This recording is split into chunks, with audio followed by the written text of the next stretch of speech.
There are reasons why your wife is holding on to the past, and I'm going to expose them.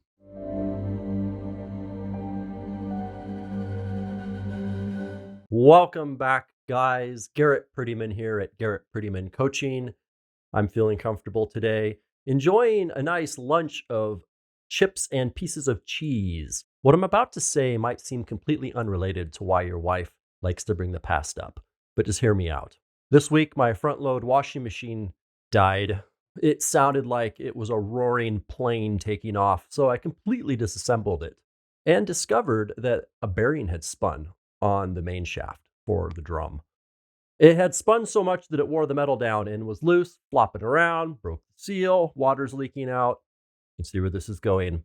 I've never fixed one of these before, but I can say that I have now, thanks to knurling the shaft by pinging it and then giving it a coat of JB Weld and taking some emery cloth to make it round. The bearings are new, replaced now, pressed on the shaft tight, new seals. That thing is whirring like a kitten, like it should be. You know, that kind of stuff, fixing an appliance. I used to really see that as my purpose as the husband. That's what I used to look at, things like that, to give myself a sense of value in the relationship. I grew up in a family where my grandpa and my great grandpa and my own parents very much lived the 1950s model, where the father was the breadwinner, the mother was the homemaker, and I never questioned that life could be different than that. Grew up in the mountains, not a whole lot of people around. I didn't see a lot of other ways that families were even being done. And boy, did I have a wake up call when I married a strong, independent feminist. Turns out that women can also build houses and mow the lawn. And it turns out that we're actually capable of doing laundry and making meals. Who could have thought? But I hit a masculine identity crisis at this point in my life because I didn't know my place. I didn't know where my value lied. And I started to feel worthless, especially when my marriage fell apart. My wife wanted divorce. I felt like a worthless, used rag that didn't have a place to be in life. So here's why that relates to your wife bringing the past up. Even though our culture and society has rewritten the roles of masculine and feminine in relationships, there are some things that cannot be rewritten. They just are. What can't be rewritten is what feminine energy is and what masculine energy is. Most people with ovaries are going to be full of feminine energy. Most people with balls are going to have masculine energy. Discussing that gray area between feminine and masculine is for another video, for another time. When you look at feminine, what is she? She's powerful. She is a seductress. She is a temptress. She is able to draw things towards her through her beauty, through her creativity, through her imaginative ways of touching into people's hearts. It's a very powerful force. It absorbs. Feminine energy is like a sponge. All the vibes that are in the room, she's constantly taking them in. She's experiencing them, and like a memory bank, she holds them. She's a holder of seed. Seed is what germinates when we plant it in the ground. It becomes more, and that's what you'll find with your wife. She'll take those things that you've put in her and she will germinate them. And when they come back to you, it will be tenfold. You won't just have a slightly upset woman. You may have a hostilely upset woman when the anger and resentment you've been pouring into her comes back at you. But this is an amazing thing about feminine, because when you put in your praise and your support and your affirmations and your connection to her heart, she multiplies those things too. And it comes back to you in ways you couldn't have imagined that are very beautiful. As men, we tend to not be looking in the rearview mirror a whole lot as we go through life. We're looking forward. And sometimes we need to take a second look back and realize that our intention for how we thought we showed up to situations may not have been accurately reflected by how we behaved. We thought we did, but the way people perceived it, the way people experienced it, was not in alignment with what we intended. That's where feminine's non-erasable historic account of the past can serve us as we hear a perspective of how she saw us show up, how she experienced our behavior, what it was like to be a bystander while we did a certain thing. Now, if we're quick to go to defending ourselves, getting upset with her, trying to correct the story, we're losing the gift in the story.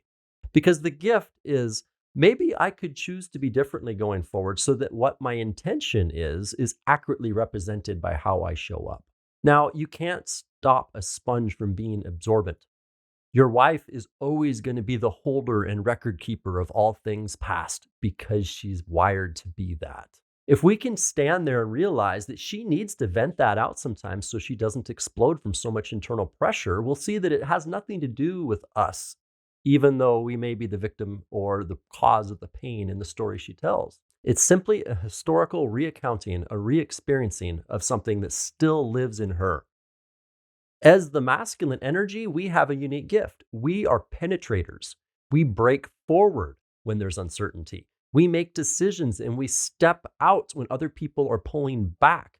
I mean, this is pretty obvious in a physical sense when you see intimate relations that the man is wired to be the one penetrating, the woman wired to be the one receiving. Energetically, in an emotional sense, this is a role that cannot be deleted, changed, or eradicated from our planet. That your energy of being grounded, calm, sure of yourself, clear in your thinking, and having a direction about your life and the way you're going, that is all penetrating the uncertainty of this planet. That's penetrating her uncertainty. That's penetrating the historical account with what is actually true now. So this sounds kind of esoteric and that it's these energy dances, but it's a very practical, realistic thing we can live. For example, when your wife says, I can't believe that you didn't put that person in their place when they were disrespectful to me in the store 15 years ago. This is real. All of us men know this is a real thing. That kind of stuff comes up. You penetrate that by shutting your mouth, opening your ears, and inserting that into the situation. Simply listening, letting her get it off her chest. If she asks you about needing some direction, you can clarify that the way you were sounds like it did suck. And then you be right now the new way you are and let her experience that. In time, emphasis on the word time, the new seeds you plant will also germinate in her, which will bring a new harvest. This delayed season of planting and sowing is where a lot of us guys lose hope that this process even works. We expect immediate results.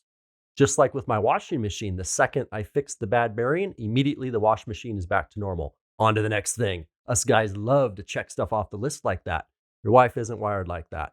It's a slow progression of absorbing everything around her that's producing the version she is right now. I can guarantee you in 6 months, she will be a different person.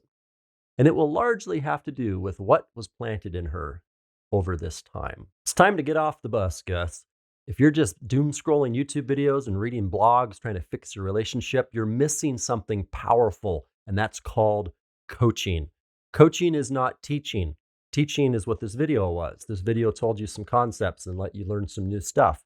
Coaching is about me pricking into you deeper and deeper to find your pain points, to find your limiting beliefs, to find your yeah, buts and bullshit excuses for how your life is, and finding how we're going to face it and go through it and step out the other side victorious.